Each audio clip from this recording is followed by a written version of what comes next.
अस्सलाम वालेकुम, आदाब। आज हम जो आने वाले लोकसभा चुनाव के बारे में हम बात करने जा रहे हैं और इसकी तैयारियां पूरे देश में हो रही है और विभिन्न पार्टियों द्वारा इसके पूरी तैयारियां की जा रही है और नेता जो बड़े दिग्गज नेता है ये इसकी तैयारी को लग गए और हर स्टेट में इसके यहाँ पर तैयारी हो रही है। और पिछले दिनों में 5 राज्यों के चुनाव हुए हैं। इसे एक सेमीफाइनल के तौर पर माना जा रहा है। राजस्थान, छत्तीसगढ़, मध्य प्रदेश, तेलंगाना और मिजोरम, और नतीजे आ चुके हैं और वहाँ पर अपने अपने राज्यों में सीएम बनने की भी प्रक्रिया शुरू है। हम बात करने जा रहे हैं कि नांदेड़ ज़िले में लोकसभा का चुनाव को देखते हुए यहाँ पर इसकी भी तैयारियां यहाँ पर नेतागण चुनाव में शुरू कर दिए हैं और बड़े नेता यहाँ पर देख रहे हैं कि कौन नांदेड़ लोकसभा चुनाव लड़ने के लिए सक्षम है। एक और यहाँ कांग्रेस पार्टी है, भाजपा है और अन्य दल है। और फिलहाल नांदेड़ ज़िले में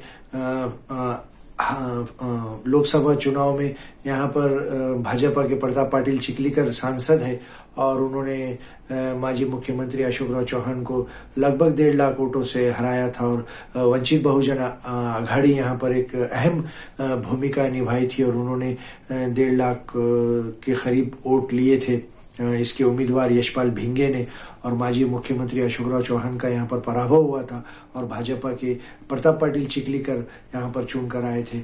अभी फिलहाल यहाँ पर भाजपा की ओर से क्या प्रताप पाटिल चिखलीकर ही उम्मीदवार होंगे या उनकी बेटी परिणीता पाटिल चिखलीकर होंगी या फिर कांग्रेस के खेमे से माजी सांसद भास्करराव पाटिल खदगांवकर की बहू डॉक्टर मीनल पाटिल खदगांवकर का भी नाम की चर्चा हो रही है। और क्या इस बार महिला कोई उम्मीदवार लोकसभा चुनाव में कांग्रेस की ओर से भी और भाजपा की ओर से भी होते हैं, ये भी एक देखने लायक बात होती है। या फिर से एक बार माजी मंत्री अशोक राव चौहान कांग्रेस से उम्मीदवार होंगे और प्रताप पाटिल चिखलीकर भाजपा से फिर एक बार उम्मीदवार होंगे और दोनों में लड़त होंगी, ये भी एक देखने लायक है। लेकिन नांदेड़ लोकसभा चुनाव एक अहम चुनाव माना जाता है और मराठवाड़ा के नांदेड़, हिंगोली, परभनी, बीड़, उस्मानाबाद, औरंगाबाद, जालना ये अहम ज़िले माने जाते हैं लोकसभा के लिए। और महाराष्ट्र में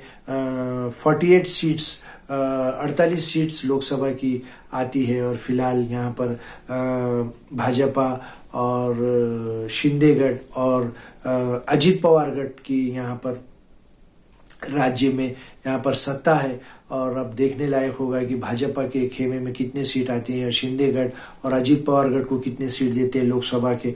और महाराष्ट्र एक अहम राज्य माना जाता है और ऐसे में नांदेड़ लोकसभा का चुनाव भी काफ़ी अहम माना जाता है। और आने वाले लोकसभा चुनाव में कौन सी पार्टी किसको उम्मीदवार बनाती है और यहाँ पर फिलहाल यहाँ पर कांग्रेस, भाजपा, वंचित बहुजन आघाड़ी, MIM और अन्य दल और अपक्ष भी उम्मीदवार होंगे और देखने लायक होगा कि नांदेड़ लोकसभा के आने वाला सांसद किस पार्टी से चुनकर आता है और कौन चुनकर आता है। चलिए फिर एक नए मुद्दे के साथ, अल्लाह हाफिज।